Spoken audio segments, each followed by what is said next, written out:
Session three's question is, how have global finance and communication systems qualitatively changed since the Cold War? Helping answer that and other related questions are three knowledgeable experts, including JSOU's own Dr. Karla Mastracchio, who is the Strategic Communications and Marketing Director at JSOU. She will be followed by Mr. Dave Katz, who is the Counter-Threat Finance expert at USSOCOM, and Mr. Wilson van Vorndick, who is an expert on China's emerging technologies. Dr. Mastracchio, the floor is yours. Thanks so much. Good morning, and thanks for having me. I think an important thing to remember is that the technology and information environment we're operating in today is very different than what we're dealing with 40, 20, or even 10 years ago. And that matters for tackling great power competition and other emerging issues important to solve. So my work as a professor sits at the intersection of rhetoric, media studies, and national security.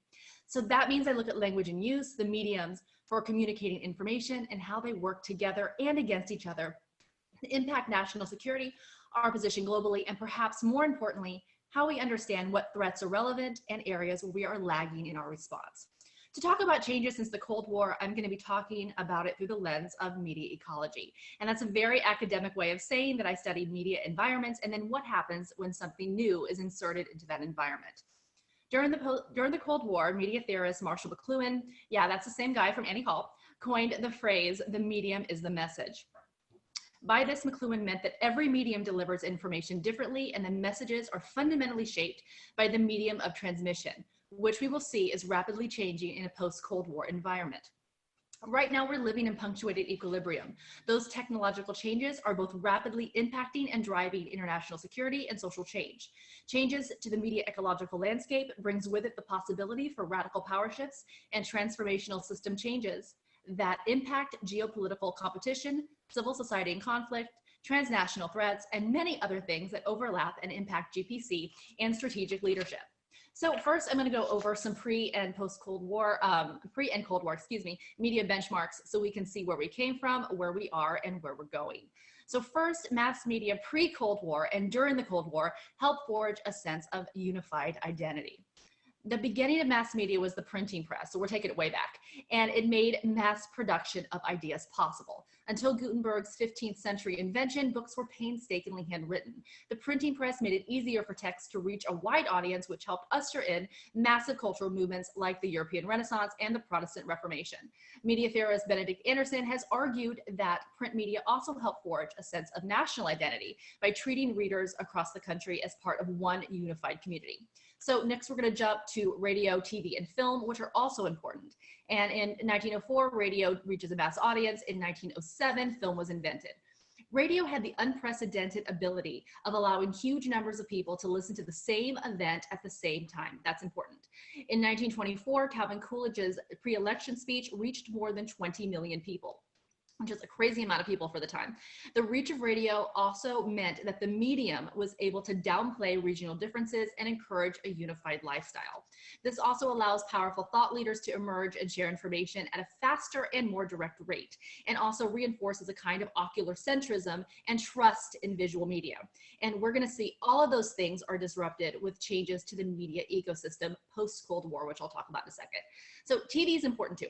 In 27, we had the first TV broadcast. In 46, about 17,000 televisions existed. And within 7 years, 2/3 of households domestically owned at least one set. 57 gave us the first satellite. And in 1973, we had the first cell phone, and those are going to lead to big changes. In 1975, 3 networks accounted for 93% of all television viewing. By 2004, this dropped to 28.4% thanks to cable. So right at the end of the Cold War, around 89, the internet transforms global communication, and the 24-hour news cycle changes the way we consume narratives. The Telecommunications Act of '96 left most of the control in the hands of a few large corporations. In '03, the FCC loosened regulation again, allowing a single company to own 45% of a single market, up from 25% in '82. So what you're still seeing around this time is top-down communication and ideas disseminated by organizations and not individuals. And we're going to see a radical shift in the next couple of years.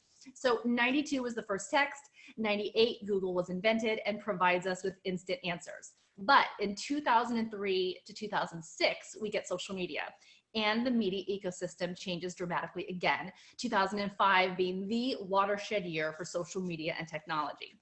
Algorithms and AI allow for filter bubbles and increased siloing, and that creates what's called a media participatory culture.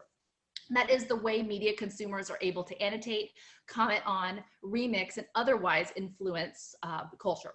YouTube is a prime example, giving anyone the opportunity to communicate with people around the world and shape cultural trends through video. Things jump again in 2007. The iPhone comes out, and this leads to increased global convergence because it's basically a computer that outlines everything I just talked about, only you can hold it in your hand and take it with you wherever you go. It accelerates the process of geographically distant cultures influencing one another despite the distance that physically separates them. So it's basically the printing press on steroids. All of this leads to a post-Cold War digital divide. The post-Cold War news cycle brought us 24-hour news, but also tailored media that grew alongside these changes, creating something called a digital divide. So what we're seeing is an increasingly siloed population, and it's harder and harder to be a savvy media consumer and be exposed to multiple sides of an issue. What was thought to be a liberating tool is now also thought to be limiting at best and destructive at worst. Major world events such as the Kennedy assassination, the Challenger explosion in '86, the 2001 terrorist attacks, and the impacted aftermath of Hurricane Katrina in '05 have all played out on television, uniting millions of people in shared tragedy and hope. But today, as we can see with COVID-19, new mediums don't allow for national and international shared messages, joy, tragedy, or hope. We have access to a lot of competing stories that reinforce existing beliefs and fragment audiences. So pre-Cold War, where new media formed national identities and helped create trust in regimes, experts, and information, postmodern Cold War media disrupts these ideas. Media is instead used as an influence tool used to fragment and radicalize at faster rates with greater reach, as we have seen with organizations like ISIS. The last thing I am going to talk about is the synthetic media age, which I've argued is the next phase that we are entering into. So we're now at a technological inflection point. Misinformation spreads and evolves faster. Post-Cold War media has evolved to allow nearly everyone a voice, no matter if their intentions are good or if their information is factual. And synthetic media emerges, and it's more than just fake news. So it makes it scary fast for disinformation by our adversaries to be spread around the world. And if you want to think about it this way, the perfect formula for disinformation is this. It's technology plus propaganda equals trust eroded at scale. At speed and at scale with AI and open source technology, it's easy to create an entirely fabricated event that is indistinguishable from the real thing. By the time the intelligence community authenticates it, that piece of propaganda or deliberate disinformation has been shared 51 million times, and or political or social actions have already been taken. So where are we headed?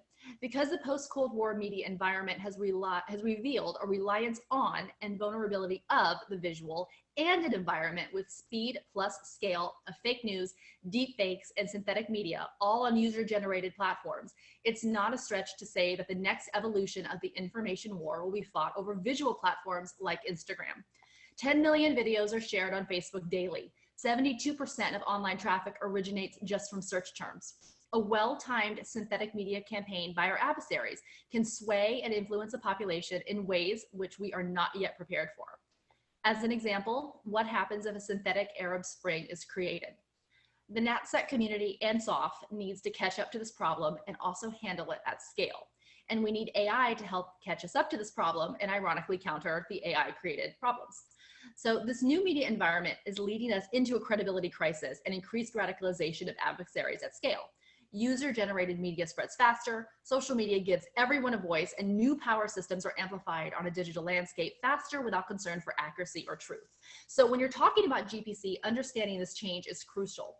So yes, injecting AI into the media environment erodes trust, but in terms of GPC, our inability to counter at scale is dangerous. You can't use what you can't detect. So it's harder to counter messages if there's a lag in figuring out if something is synthetic. By that time, the damage is done. Assessing this is key to advancing on the informational battlefield. So to conclude, winning the informational war, which is a key component of GPC, will require diverse perspectives, new ideas, and new ways of understanding media that are essential in coordinating and integrating operations in the information environment. Thanks. Thank you very much. I'm not sure anybody could pack more information in such a short period of time, so you really are a media star. So Dave Katz, you're next. We look forward to your comments. Thank you, General Howard. Esteemed panel members, magnificent audience, let's have some fun. Let's talk about financial vulnerabilities for China. If you want to know where China's financial economy may go, you have to know where it is. If you want to understand what economic actions Xi Jinping might take, you have to understand how he looks at China's economy. So let's summarize briefly. The post-World War II history of China's economy, because we're talking about communist economics, let's cover it, China's economy, through the lens of dialectic materialism, the Marxist theory that historical events can be interpreted as a series of contradictions and their solutions. Undoubtedly, everyone's asking, what does that mean? It means, according to Marxists like Xi, that history starts out with a thesis, then conflict arises in the form of an antithesis, and it's all through synthesis, a resolution of conflicts. So what's the thesis? Mao's socialist period, 1949 to 1976, was the CCP's economic thesis. Ever the Stalin fanboy, Mao pursued capital-intensive industrialization in heavy industries like steel, and he did so with minimal exchanges with the outside world, so no Western capital. So where would Mao get the capital to fund industrialization? He would extract it from the rural agricultural surplus under the Great Leap Forward, 1958 to 1962. But under collectivization, there was no rural agricultural surplus, and no one reported it. Negative information was negatively priced, a fundamental problem with China's communists even today. The result, somewhere between 35 and 55 million Chinese starved to death, making the Great Leap Forward the bloodiest man-made disaster in human history. The antithesis, the diminutive Deng Xiaoping, June 1981 to November 1989 in power, or as I like to call him, Evil Yoda, initiated Mao's antithesis, socialism, but with Chinese characteristics. Deng initiated market reform in the early 80s, decollectivizing and restoring a market-based economy in the countryside, and in the late 80s introduced market price reforms. His hand-picked successor, Jiang Zemin, continued marketization, cutting off subsidies to many state-owned enterprises whose subsequent zeal for profiteering would put many a robber baron to shame.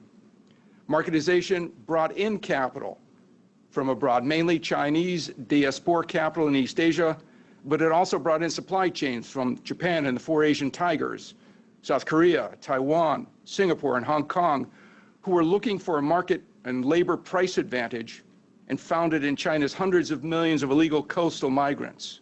Which brings us to synthesis, and that brings us to Xi.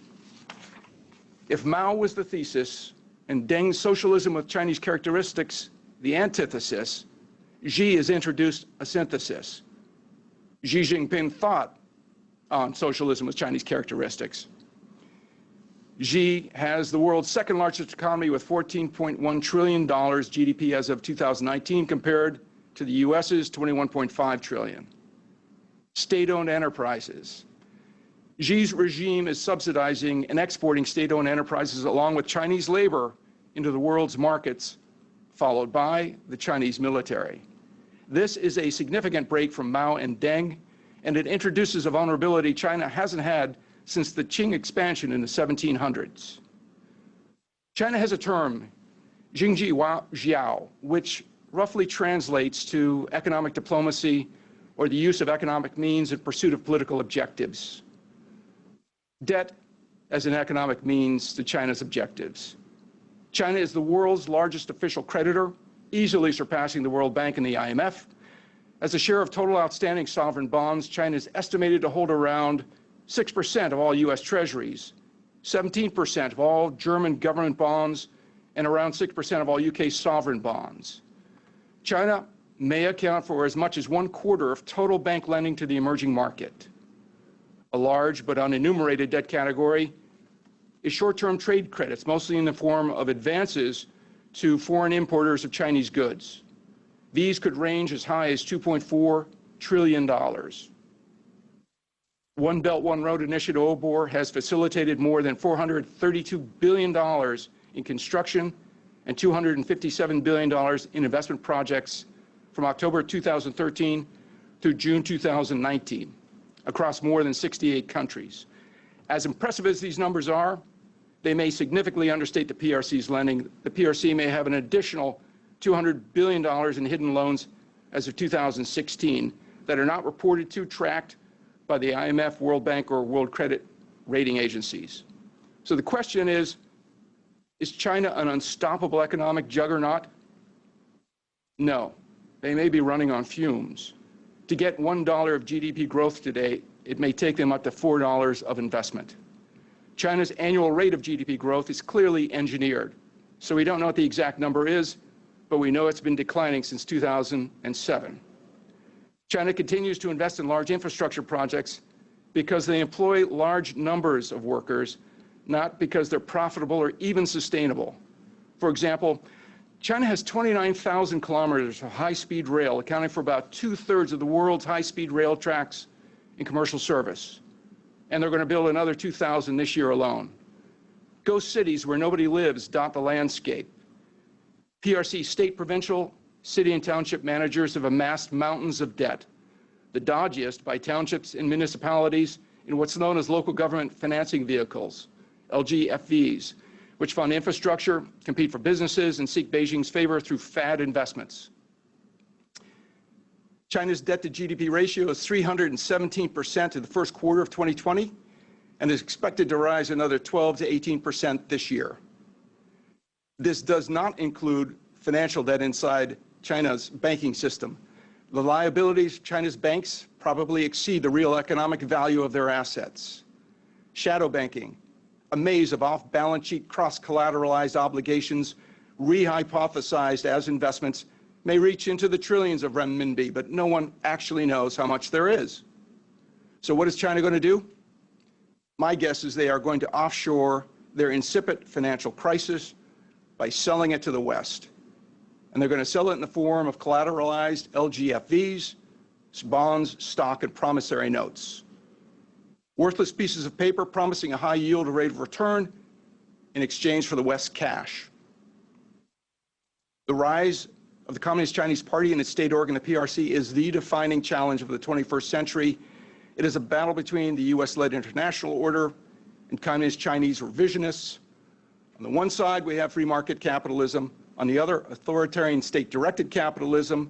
And the primary battle space is the white zone, which is below the level of armed force and to the left of the gray zone. The white zone encompasses the sum total of daily transactions among peoples, enterprises, and states. So what should USSOCOM do? USSOCOM is a globally distributed, scalable, intelligent edge platform for unconventional warfare, must lead DoD's response to PRC-sponsored economic insurgencies.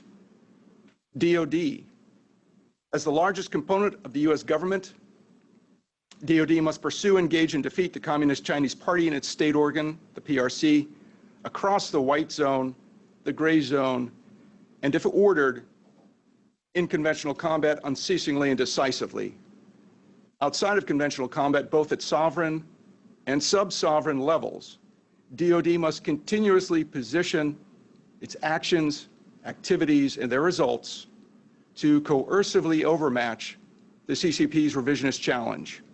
And lastly, the US government must orchestrate actions among the US whole of nation, global free markets and free peoples to defeat the authoritarian CCP-centric tributary world order the Chinese communists envision. And this concludes my comments. Back to you, General Howard.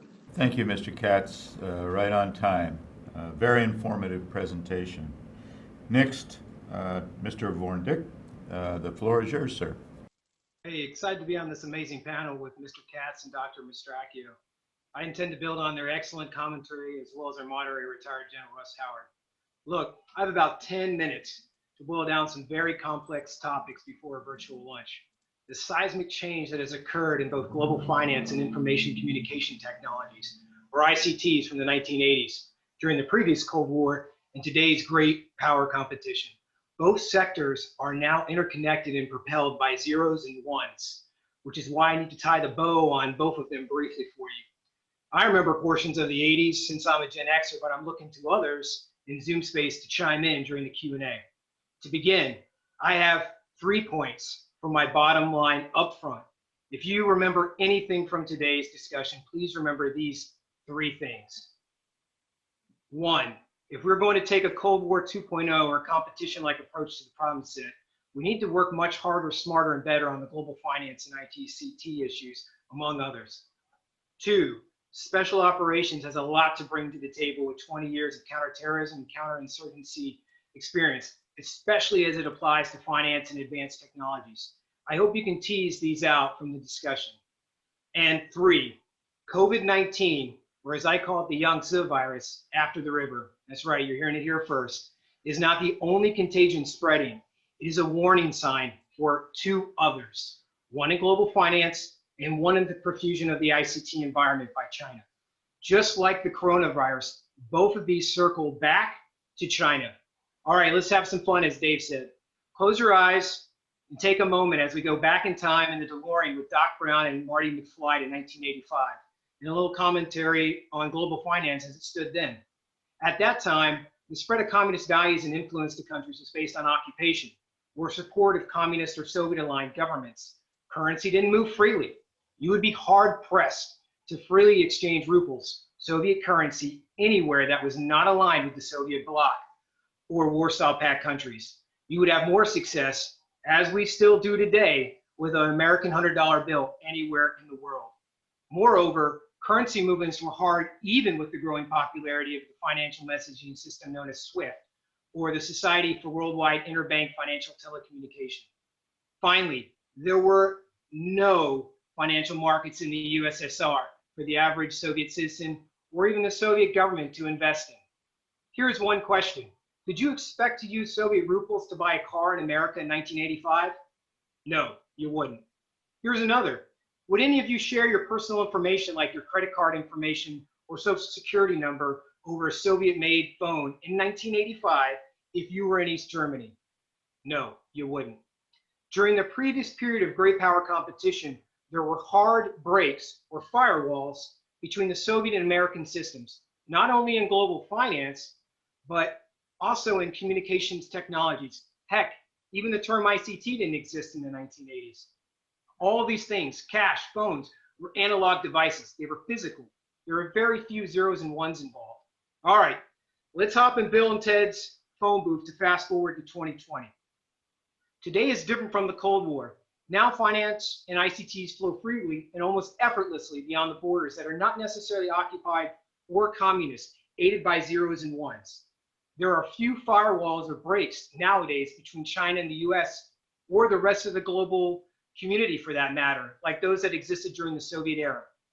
Point blank, the values and interests of the Chinese Communist Party are being transmitted through finance and ICTs, or influence that extends beyond China's borders.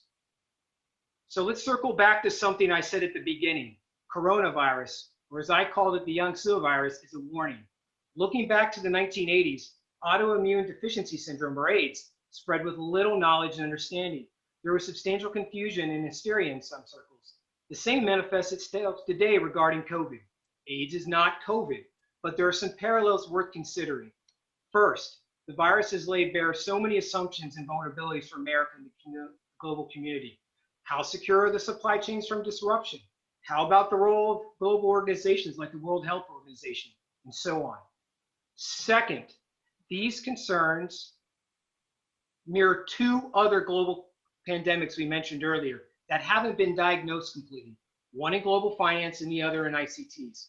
There isn't a vaccine yet for either of these. You can't social distance from them. Some antibodies have formed, but not enough. So let's talk about global finance as it stands in great power competition for a moment. Many chalk up what appear to be strengths for China, but they may really be vulnerabilities.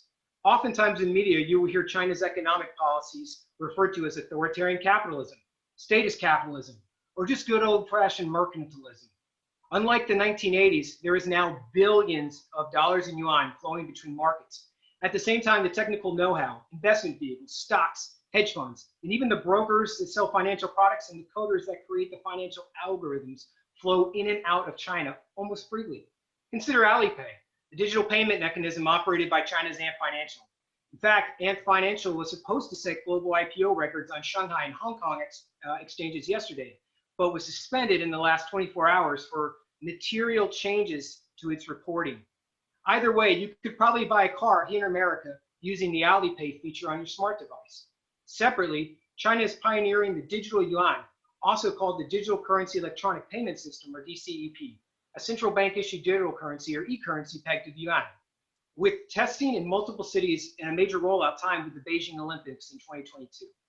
But you need to realize there are financial warning signs coming out of China, from skyrocketing bankruptcies to an ongoing and nationwide real estate market correction, mounting debt, among others.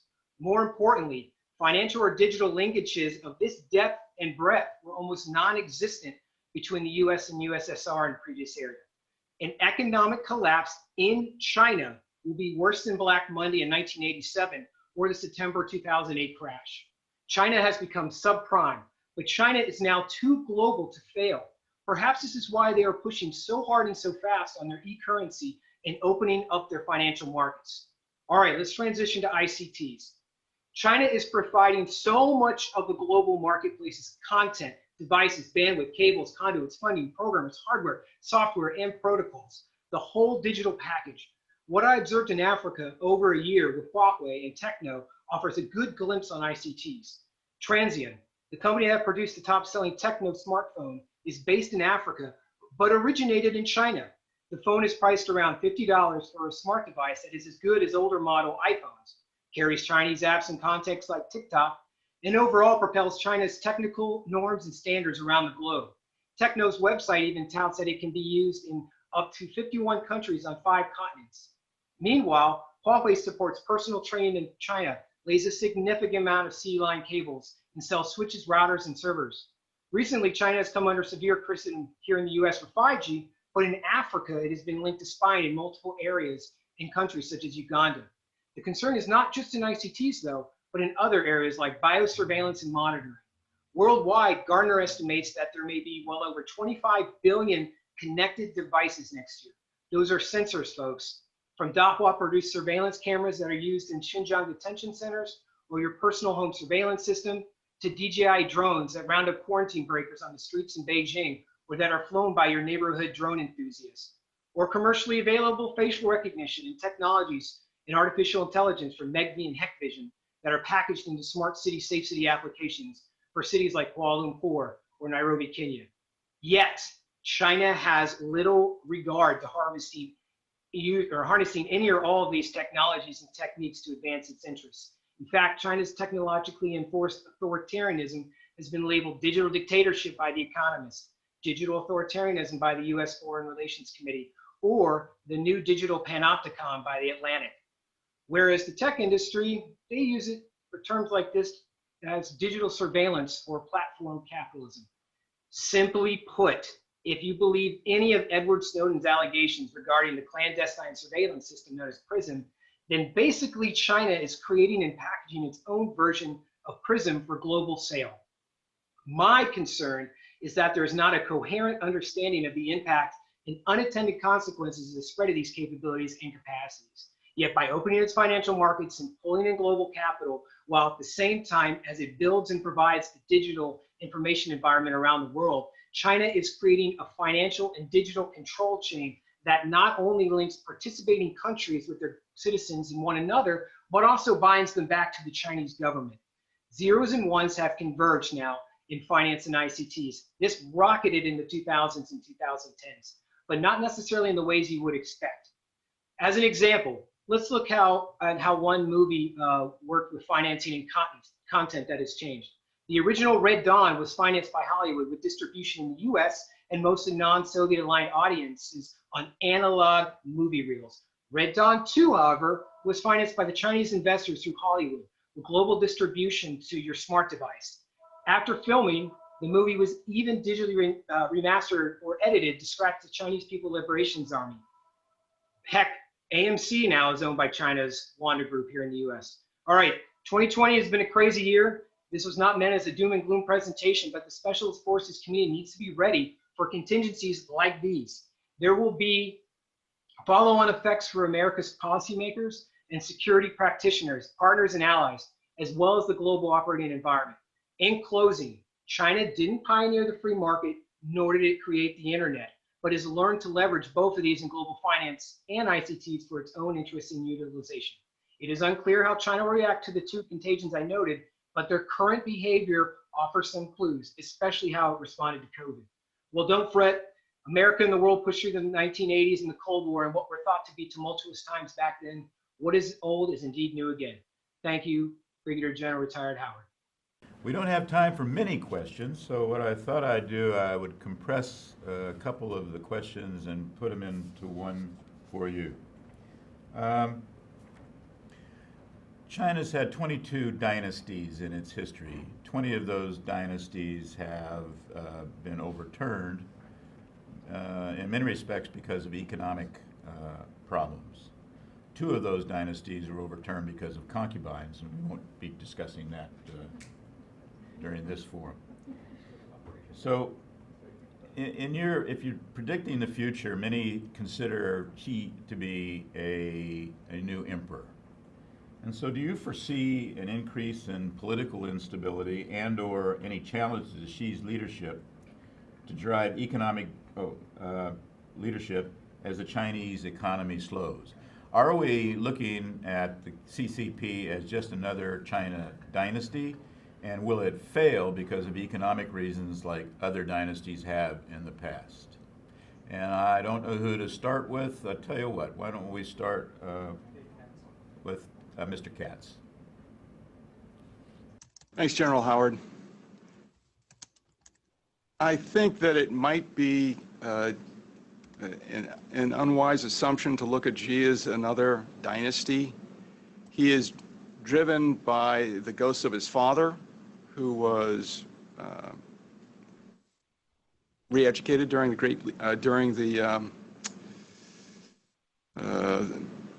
mid-60s. He is a revolutionary. He's a Marxist. They are exporting now both their labor, their capital, and their ideology. If Mao was willing to kill 55 to 65 million Chinese, I look at Xi as perhaps a kinder, gentler, but of the same vein. So if he were challenged, I don't see him shying away from what his predecessors did in the Communist Party as opposed to other dynasties. Back to you. Thank you. Mr. Vorndick? Hey, General. So I think there's 2 things we need to keep in mind when we're speaking about China. As you mentioned, that episodic nature, right? The up and down curve lines with China and its history and its past. I would say that we've been given some really good clues about the crackdown or the lockdown, the surveillance state, if you will, by Xi Jinping, that tips its hat at these global cracks in their financial infrastructure investment. I look at the implementation of the smart cities across the country. You have to look at Skynet, the curating of internet content on smart devices, the firewalls that are being erected, and the lack of VPN access now in China, that is. I think all of these things taken together really spell an incoming correction for China. Whether or not that tips the CCP over remains to be seen, but I definitely think there are some long-term trends there. And then I'd finally mention that we have to remember for 40 years in China, it's been nothing but good times, right? 40 years, the expectancy of government finance, your standard of living has been risen for hundreds of millions of Chinese. So we shouldn't count out the CCP quite yet. Thank you. Karla, not exactly your background, but do you have some comments? I do actually. I think that all of this kind of ties together with China's information operations as well, which you really can't parse those out. So I think I just want to mention one thing is China right now is engaging in vaccine diplomacy and COVID diplomacy and PPE diplomacy around the world, and we're kind of really slow to catch up on that.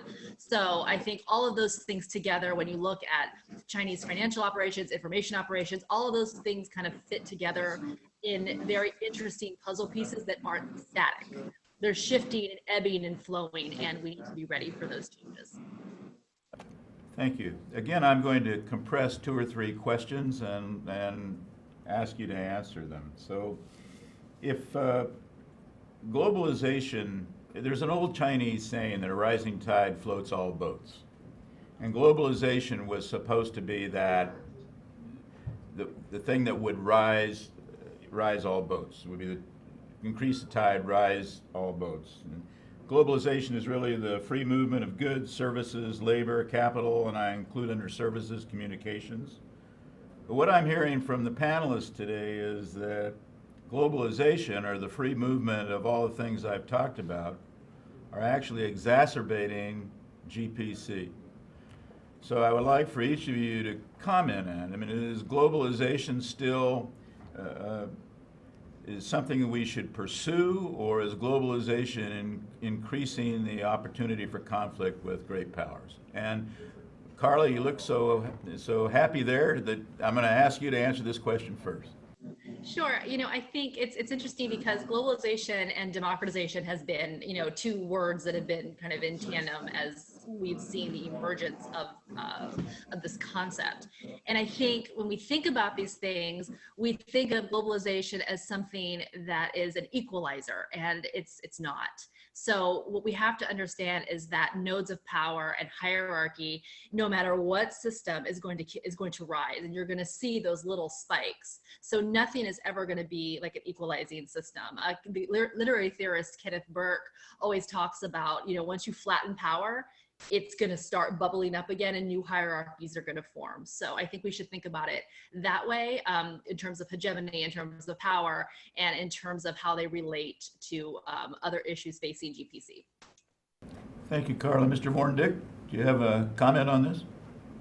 Yeah, I sure do. So I think it's important to realize that China has invested heavily in globalization that allows them to both pull in resources and intellectual property from around the world.